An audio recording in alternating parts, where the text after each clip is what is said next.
Hey guys, स्वागत है आपका स्कैरी हाउस में। तो आज मैं एक्सप्लेन करूंगा हॉस्टल 2 मूवी को। ये मूवी अपने पहले पार्ट की तरह ही वॉयलेंस से भरी पड़ी है और अगर आपने पहला पार्ट नहीं देखा तो जाकर पहले उसे देख लो, क्योंकि ये अपने पहले पार्ट की स्टोरी को ही कंटिन्यू करती है। ये मूवी 2007 में आई थी और इसे भी डायरेक्ट किया है इलाई रोथ ने। तो ज़्यादा टाइम वेस्ट ना करते हुए स्टार्ट करते हैं। मूवी की स्टार्टिंग वहीं से होती है जहाँ पर पहला पार्ट ख़त्म हुआ था, यानी कि पैक्सटन से। पैक्सटन हॉस्पिटल में था। जो हालत पैक्सटन की हॉस्टल मूवी में हुई थी, उसके बाद तो इसे हॉस्पिटल में ही मिलना था। लेकिन हंटिंग क्लब के लोगों ने पैक्सटन का पीछा नहीं छोड़ा था और वो उसके पीछे हॉस्पिटल में भी आगे थे और वो लोग पैक्सटन को मार देते हैं। मगर लकीली ये पैक्सटन का सपना था। उसका ये सपना जल्दी ही सच होने वाला था और ये बात उसे भी पता थी, इसलिए उसके साथ जो भी हुआ उसने किसी से नहीं कहा। पैक्सटन को नाइटमेयर्स आने लगे थे और उसका रिश्ता भी खराब हो गया था उसकी गर्लफ्रेंड से। एक दिन पैक्सटन की गर्लफ्रेंड उसे ढूंढती है और फाइनली पैक्सटन उसे किचन में मिलता है, लेकिन बिना सर के, और ये देखकर तो उसकी भी हालत खराब हो गई थी। फिर हमें बेथ, विटनी और लॉर्ना दिखाई जाती है। ये तीनों अपनी आर्ट क्लास में थी, जो कि एक्सेल नाम की मॉडल का स्केच बना रही थी। एक्सेल को बेथ का घटिया स्केच बहुत पसंद आता है और वो उसे खरीदना चाहती थी। हैरानी की बात है, उसे इतना घटिया स्केच पसंद कैसे आ गया। बेथ, बिटनी और लॉर्ना ने प्राग घूमने का फैसला किया हुआ था और वो तीनों ट्रेन में बैठ जाती हैं, लेकिन इन्हें ट्रेन में एक्सेल भी मिलती है और वो भी प्राग ही जा रही थी। ट्रेन में लॉर्ना का आईपॉड चोरी हो जाता है और उसे एक्सेल वापस लाती है और कहती है कि ये चोर की जेब से गिर गया था। इस तरह एक्सेल ने उन तीनों से दोस्ती कर ली थी और वो उन्हें प्राग जाने के लिए मना करती है और कहती है कि उन्हें स्लोवाकिया चलना चाहिए, क्योंकि वो एक शांत और छुट्टियां मनाने के लिए अच्छी जगह है। और ये तीनों भी मान जाती है। प्लान प्राग जाने का था और जा रही हैं स्लोवाकिया। वहां जाकर ये तीनों एक हॉस्टल में जाती हैं और रिसेप्शन पर जाकर रूम्स बुक करती हैं और अपनी आईडीज भी जमा करवा देती हैं। इन्हें रात के फेस्टिवल में भी इनवाइट किया जाता है। उसका रीज़न तो आपको आगे पता चल जाएगा। और हैरानी की बात नहीं है कि ये हॉस्टल भी हंटिंग क्लब का था और इन तीनों के पासपोर्ट्स को ऑनलाइन अपलोड कर दिया जाता है। रात हो गई थी और फेस्टिवल शुरू हो गया था। यहाँ पर टॉड और स्टुअर्ट भी आए थे। ये दोनों दोस्त थे। टॉड बेथ को देखने आया था और टॉड बेथ को कैसे जानता है ये मैं आपको बताता हूँ। हंटिंग क्लब हॉस्टल में आए हुए लोगों की आईडीज को ऑनलाइन अपलोड कर देता है ताकि अमीर लोग उन पर बोली लगा सकें और उन्हें जीत सकें। टॉड ने ही बेथ को जीता था और इसीलिए वो उसे देखने आया था। स्टुअर्ट काफ़ी नर्वस था और वो यहाँ नहीं आना चाहता था, लेकिन उसे यहाँ आना पड़ा क्योंकि टॉड ऐसा चाहता था। टॉड स्टुअर्ट को इसलिए यहाँ लाया था ताकि वो उसे बहादुर बना सके।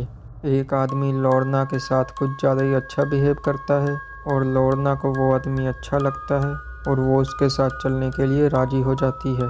लेकिन वो आदमी हंटिंग क्लब का मेंबर था और उसने लॉर्ना को किडनैप कर लिया था। विटनी ने भी काफ़ी नशा कर लिया था और उसे भी एक लड़का ले जा रहा था।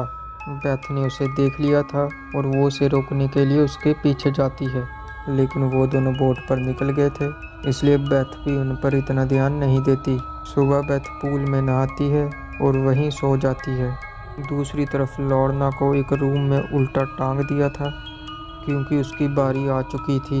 लॉर्ना को एक लेडी ने खरीदा था और वो लेडी लॉर्ना की बॉडी को जगह जगह से चीरती है। वो लेडी लॉर्ना के खून से नहाती है और लास्ट में उसका गला काट देती है। दूसरी तरफ बेथ को जब होश आता है तो उसके आसपास कोई नहीं था। तभी वहाँ हंटिंग क्लब के मेंबर आते हैं और बेथ को पकड़ने की कोशिश करते हैं, लेकिन बेथ भागने में कामयाब हो जाती है और जंगल में चली जाती है। जंगल में कुछ हरामी बच्चे थे जो कि बेथ पर हमला करते हैं। वहाँ पर एक्सेल आती है और बेथ को बच्चों से बचाती है। बेथ एक्सेल के साथ जाने के लिए मान जाती है और वो दोनों वहाँ से चली जाती हैं। लेकिन हंटिंग क्लब के मेंबर ऐसा नहीं करते। वो लोग सज़ा के तौर पर एक बच्चे को मार देते हैं, मगर दूसरे बच्चों पर इसका कोई असर नहीं था। एक्सेल बेथ को अपने घर ले गई थी और उसके घर पर काफ़ी अच्छी और महंगी पेंटिंग्स थी। बेथ को पता चल चुका था कि एक्सेल भी हंटिंग क्लब की मेंबर है और ये सारा किया धरा उसी का है। और उन्हें यहाँ फंसाने का प्लान उसी का था। वहीं दूसरी ओर विटनी भी अपने ऑनर के पास पहुंच चुकी थी और वो उसे टॉर्चर करने के लिए रेडी था। विटनी उसे चकमा देकर भागने में कामयाब हो जाती है, लेकिन सिक्योरिटी वाले उसे भागने नहीं देते। मीनवाइल बेथ को एक्सेल के घर पर आईपॉड चोर की फोटो मिलती है और वहाँ पर एक और फोटो थी जिसमें एक्सेल अपने दोस्तों के साथ थी। बेथ को पकड़ने के लिए हंटिंग क्लब के मेंबर्स आ चुके थे और बेथ ने भी बचने का रास्ता ढूंढ लिया था। वो एक हिडन रूम में छिप गई थी और उस रूम का नज़ारा तो और भी बदतर था, क्योंकि वहाँ पर लोगों के कटे हुए सर रखे हुए थे एज ए ट्रॉफी। इन सरों में पैक्सटन का भी सर था। फाइनली वो लोग बेथ को पकड़ लेते हैं और वहाँ से ले जाते हैं।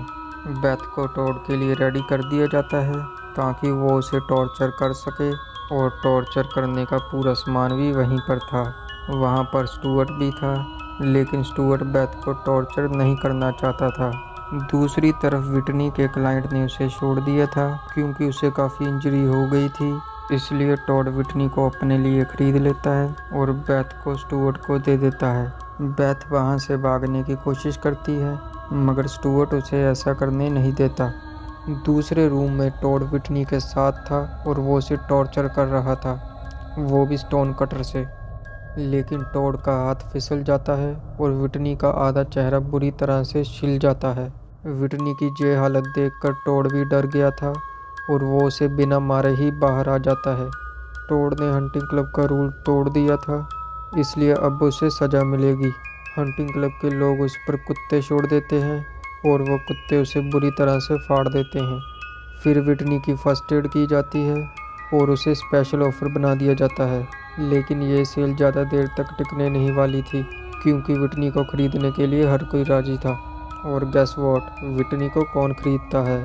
जी हाँ, स्टुअर्ट ने विटनी को रिवेंज के लिए ख़रीदा था क्योंकि वो टॉड की मौत का बदला लेना चाहता था। स्टुअर्ट बिना देर किए विटनी को मार देता है और अपना बदला पूरा करता है। फिर स्टुअर्ट बेथ के पास जाता है और उसका रेप करने की कोशिश करता है। इस बीच स्टुअर्ट ने बेथ को खोल दिया था। अभी बेथ स्टुअर्ट पर हमला करती है और उसे चेयर पर बांध देती है। ये सीन तो उल्टा हो गया। अब टॉर्चर करने की बारी बेथ की थी। बेथ सबसे पहले सीसीटीवी कैमरा तोड़ती है और फिर दरवाज़ा खोलने की कोशिश करती है, लेकिन पासवर्ड गलत होने के कारण अलार्म बज गया था और सिक्योरिटी वहां आ गई थी। बेथ स्टुअर्ट को गन पॉइंट पर रखती है और हंटिंग क्लब के हेड की मांग करती है, यानी कि साशा की। वहां पर साशा आती है और बेथ को मारने का हुक्म देती है, लेकिन बेथ जिंदा रहने की कीमत चुकाने को तैयार थी क्योंकि बेथ कोई आम लड़की नहीं थी, वो काफ़ी अमीर थी और पैसे वाली थी। लेकिन हंटिंग क्लब का रूल था कि विक्टिम जिंदा नहीं बचना चाहिए और उस वक्त विक्टिम स्टुअर्ट था। बेथ बिना देर किए स्टुअर्ट को मार देती है और हंटिंग क्लब की मेंबर बन जाती है। लेकिन एक काम रह गया था, बेथ उसे भी पूरा करती है। वो एक्सेल को जंगल में बुलाती है और उसका सिर काट देती है और फिर बच्चों को खेलने के लिए दे देती है। और यहाँ पर ये मूवी ख़त्म होती है। मूवी रिलीज़ से पहले लीक हो गई थी, जिसका काफ़ी असर इसके बॉक्स ऑफिस पर पड़ा था। तो ये थी द हॉस्टल 2 मूवी। तो बस आज के लिए इतना ही, मिलते हैं अगली वीडियो में।